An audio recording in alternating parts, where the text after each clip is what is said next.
Sinagot po ni Senator Rodante Marcoleta ang pahayag ni Blue Ribbon Committee Chair Panfilo Lacson na nakakuha muna siya ng kalahating bilyong pisong allocable.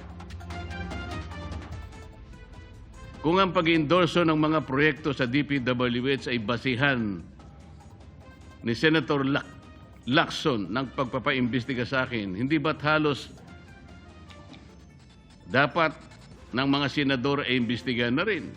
Talaga namang pilit na isinasama ako sa kanyang naratibo. Masyadong halata naman ito, Ginoong Pangulo.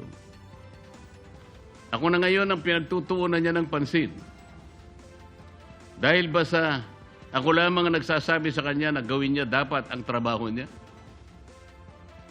Tinawag din ni Marcoleta na pailalim na pag-atake ang mga pahayag ni Lacson. Ako rin nanghingi ng halagang 1.5 billion na mga proyekto kapalit ng pag-confirm sa appointment ni Secretary Bonoan.